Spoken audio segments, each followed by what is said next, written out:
And we are live, and hello and welcome to today's Shining the Light conversation, where we have an amazing and beautiful guest that I'm actually really honored to talk to, the wonderful Lysa, who's tuning in all the way from the West Coast of the US to discuss a topic that I'm passionate about, and that's something that is really close to my heart, and that's rediscovering the essence of you. Because we live in a pretty much crazy world where we can easily forget who we are and get caught up in the world. But today, Lysa, welcome and thank you so much for joining us. Really, like I said, I'm really honored and excited to talk to you. I'd love to start, let's get straight into it, but I'd love to know a little bit about you, from you, and then we can get into this wonderful topic. So tell us about your passions, Lysa. Tell us what makes you get up in the morning and share your wisdom with others.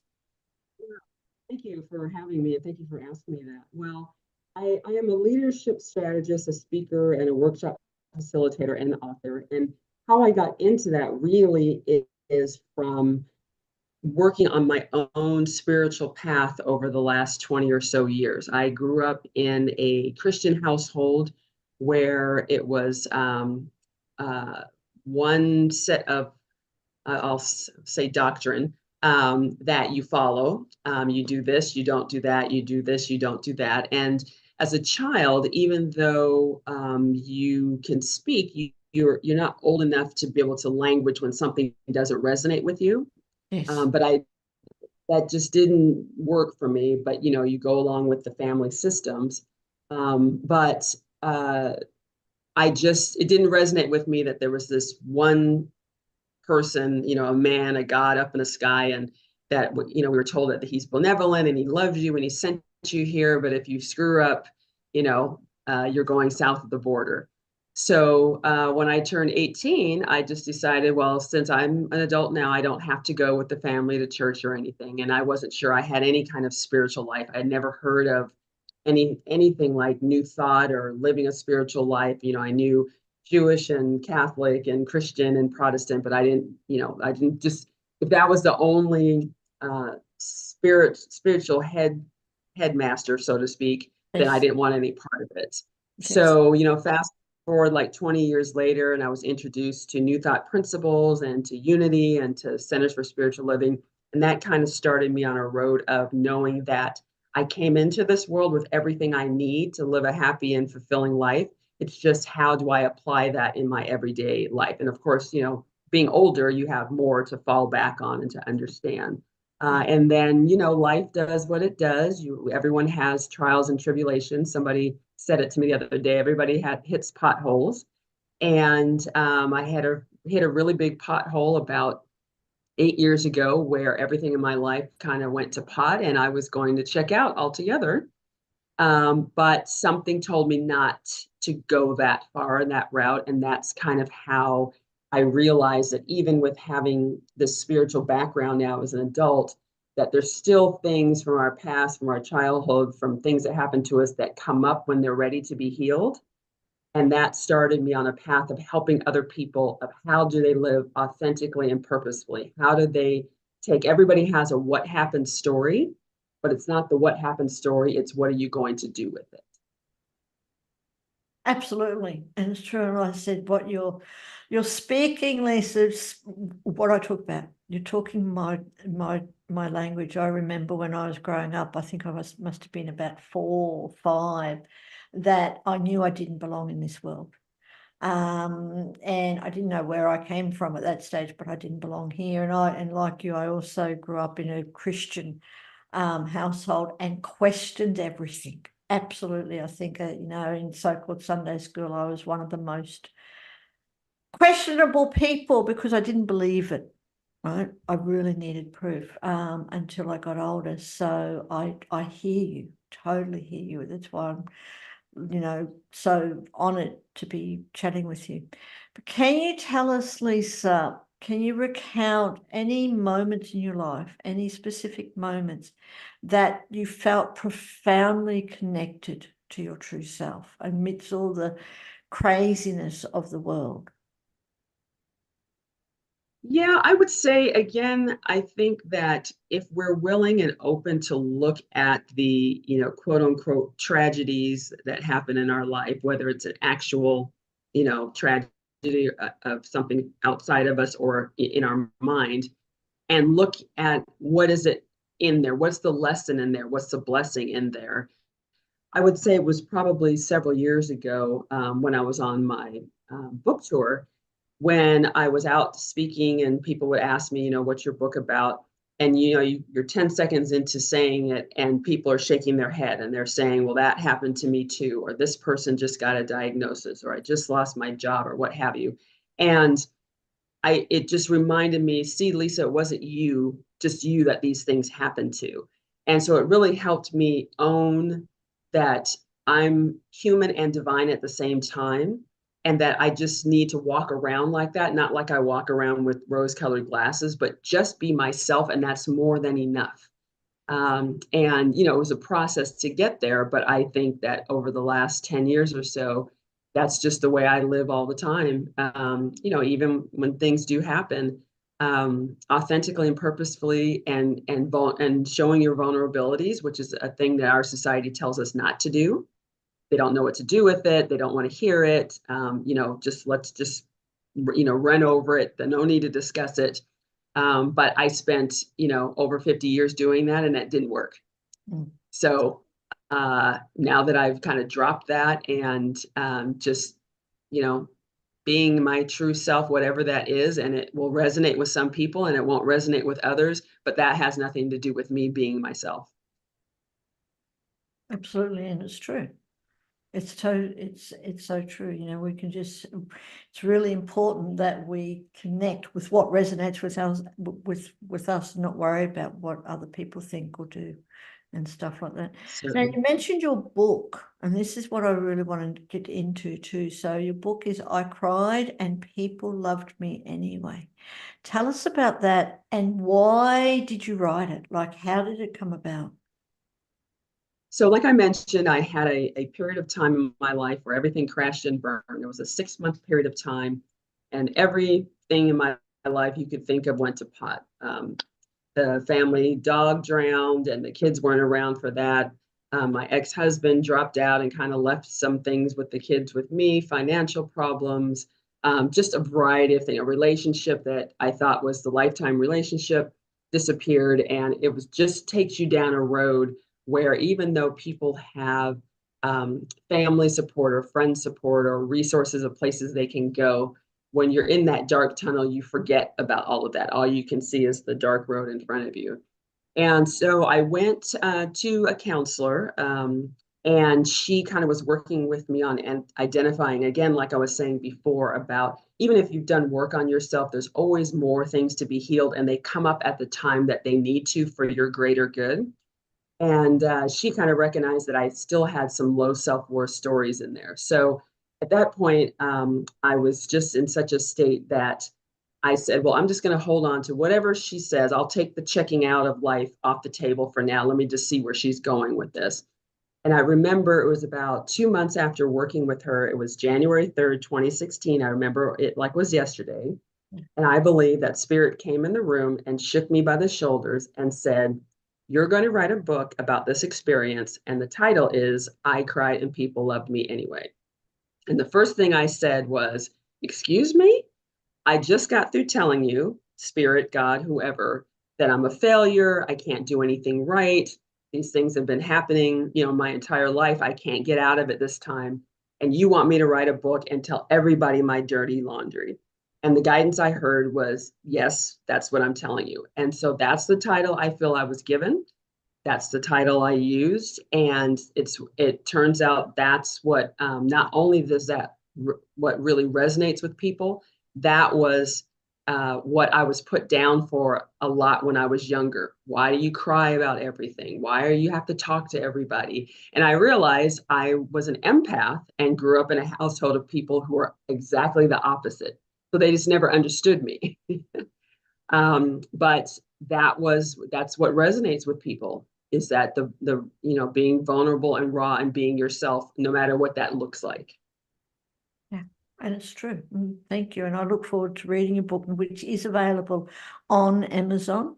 And also for everyone who is watching either the live or the replay, do click on the links, check out Lysa's website, connect with her on Facebook or LinkedIn. Thoroughly recommend it. And now, Lysa, one question I didn't ask, is your book available on your website as well as Amazon?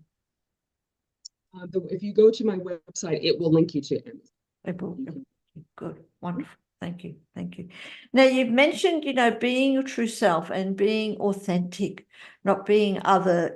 We live in a world, again, where, from my experience, we spend a great deal amount of our life, of our time, trying to live other people's lives, or trying to think or living the way we think other people want us to live.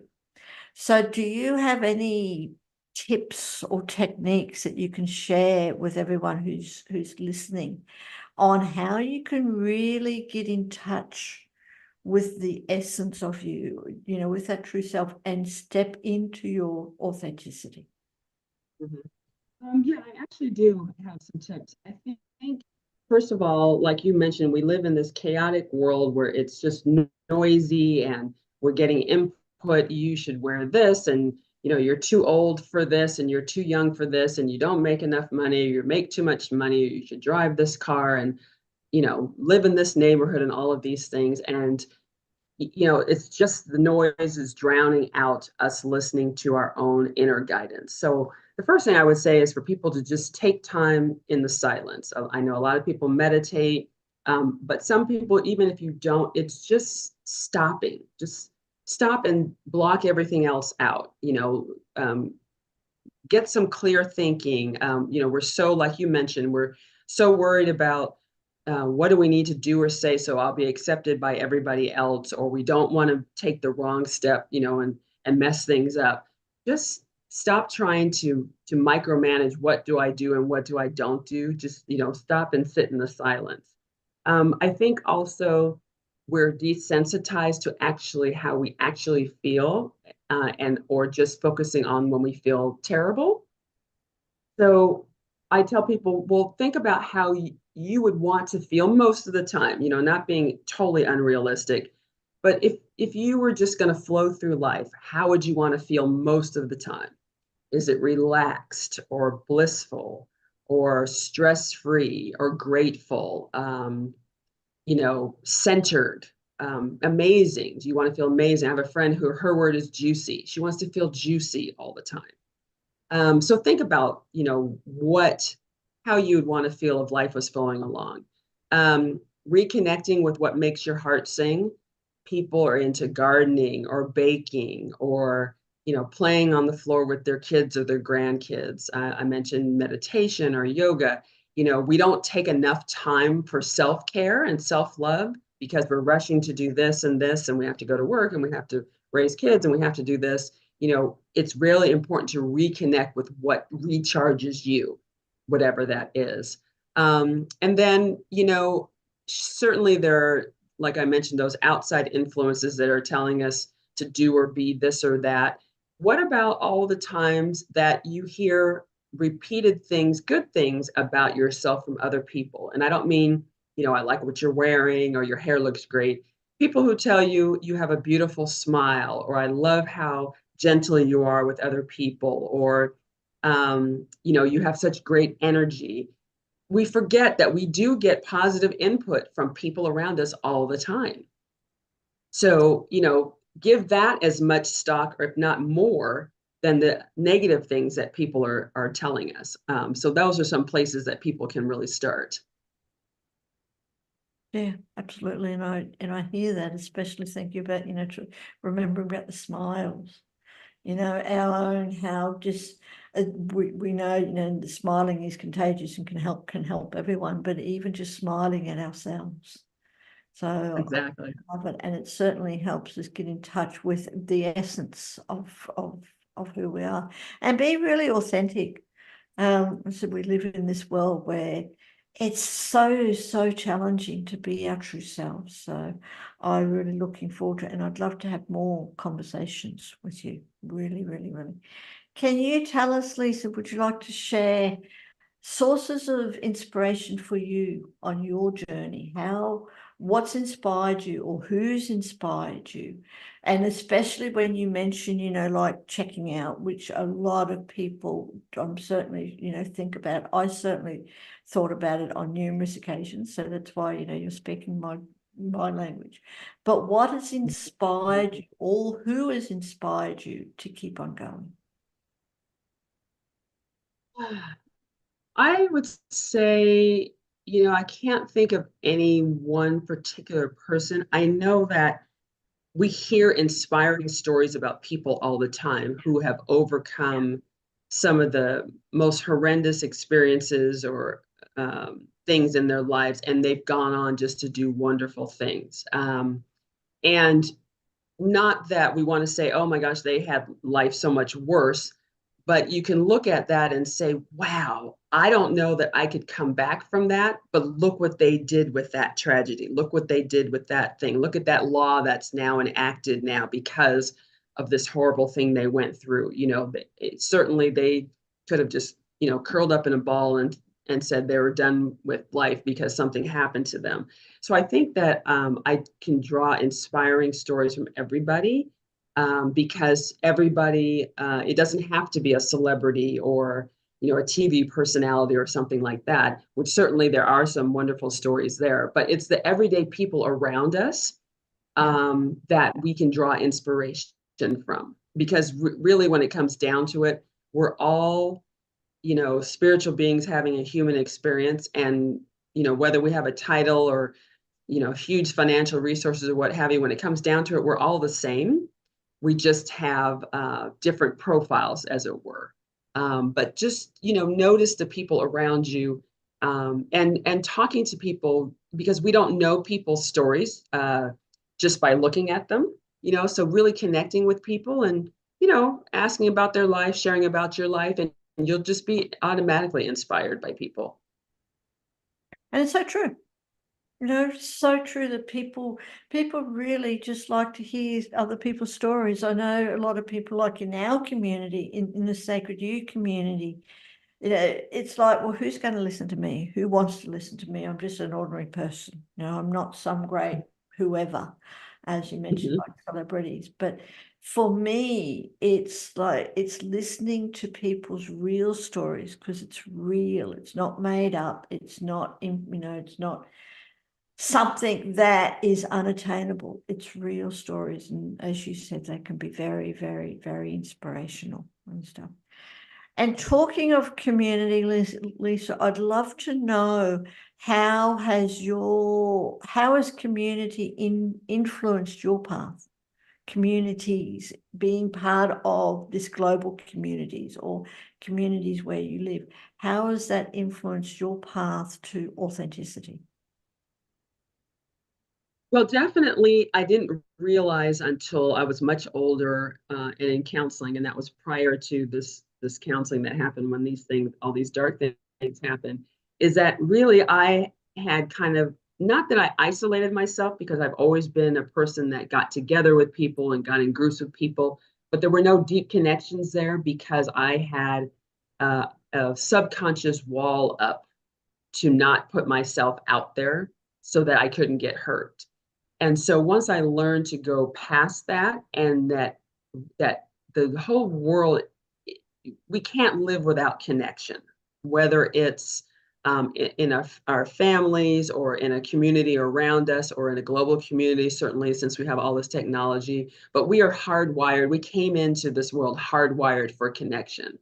And so learning that the walls I had up, first of all, learning that they were there and how to let them down and live with vulnerability and authenticity has opened up an entire world to me, because you can share more, you can be more yourself, you're more rooted in the fact that you're good enough just like everybody else, just the way you are.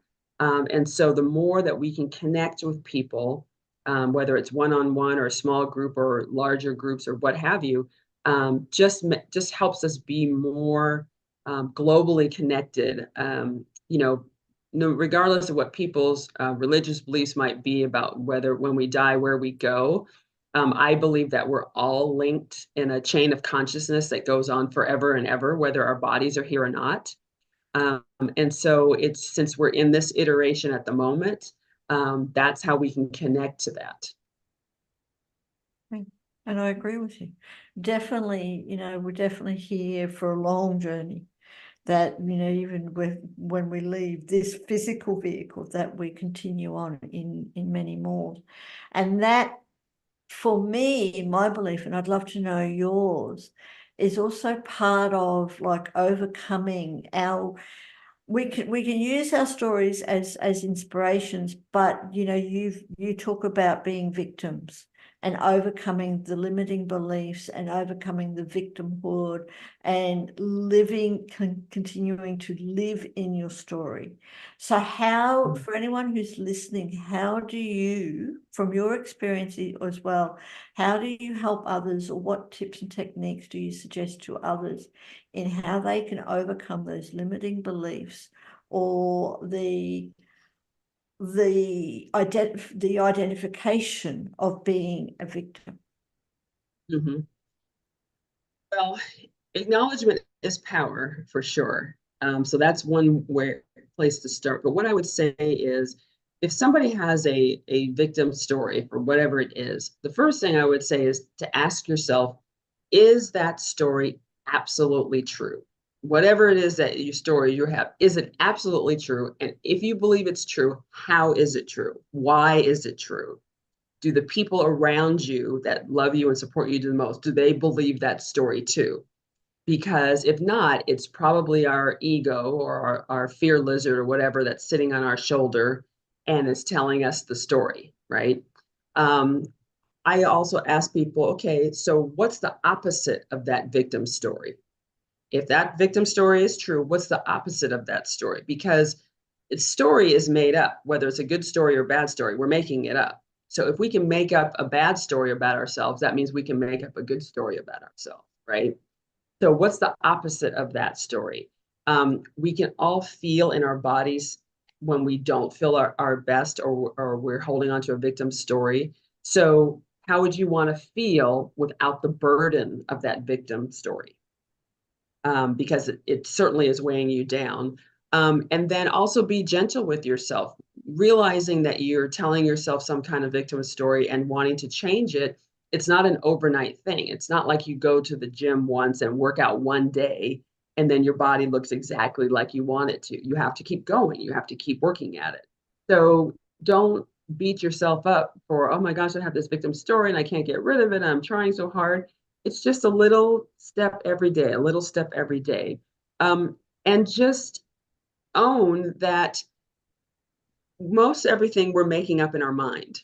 Again, like I said, a positive story or a negative story. So if you get to choose to make up your mind about anything, choose the story that you want to tell about yourself.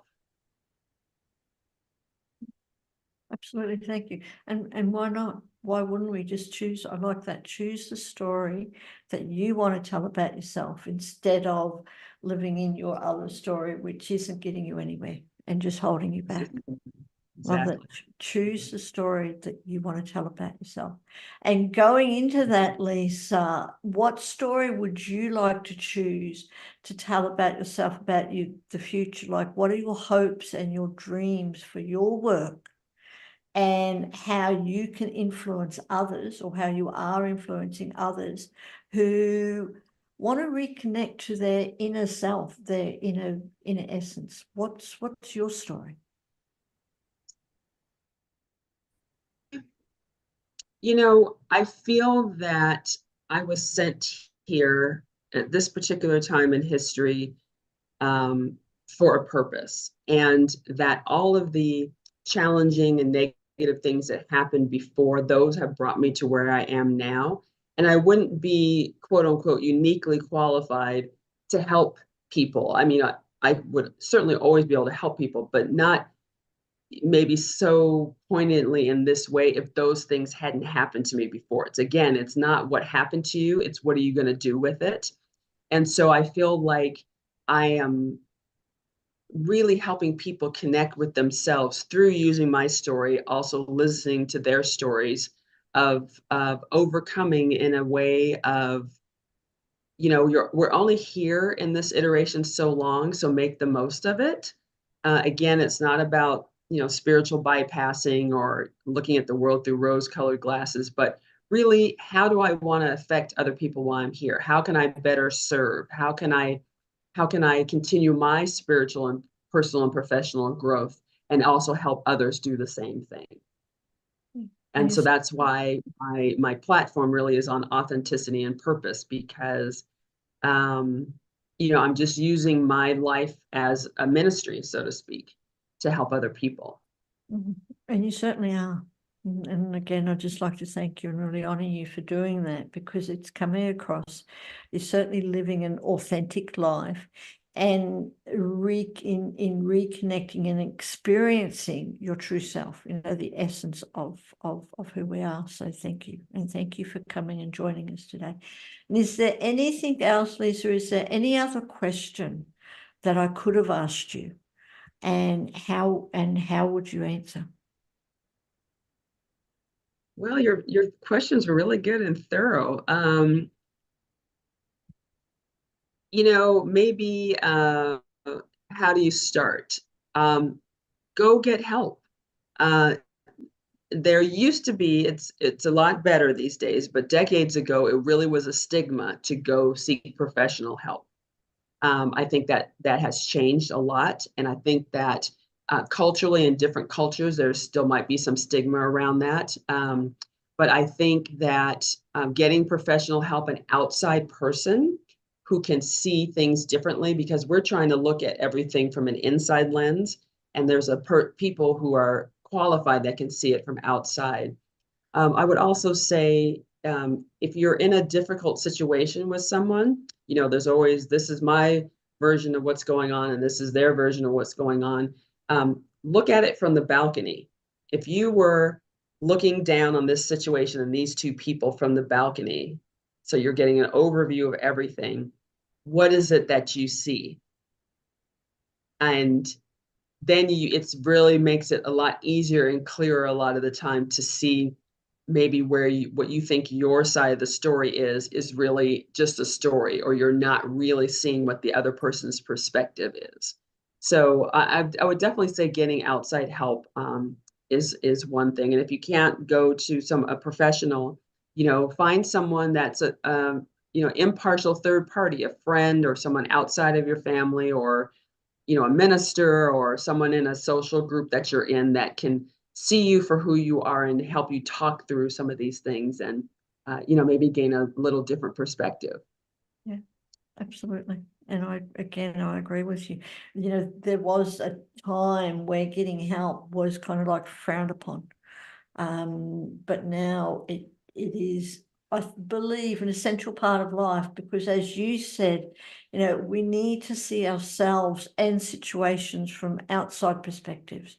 A lot of the times we're too caught up in our own life, our own story, to see it from any other angle, any other direction. And that's why, anyone, whether it is a professional or someone that you're in contact with, is able to help you. So thank you so much, Lysa, for coming and to sharing your experience on rediscovering with the essence of you, to living your authentic life and not worrying about what other people say or do, or not trying to live other people's lives, but really being true to yourself.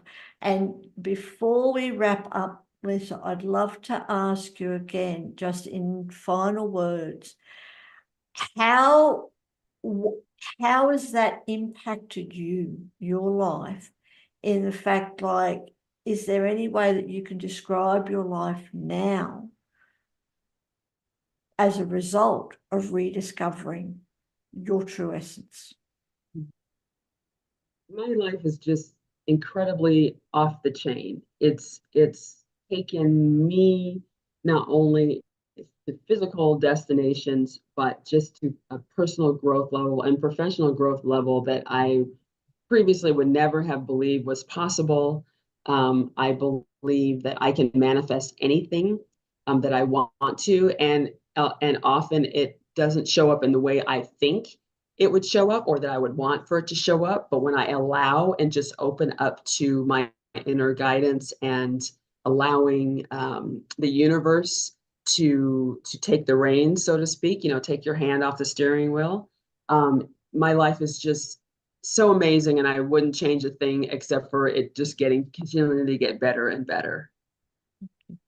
Thank you so much for coming to share your life with the Sacred You community and the world. And like I said, I'd really love to have you back sometime soon. Is there any other books that are coming out at any stage?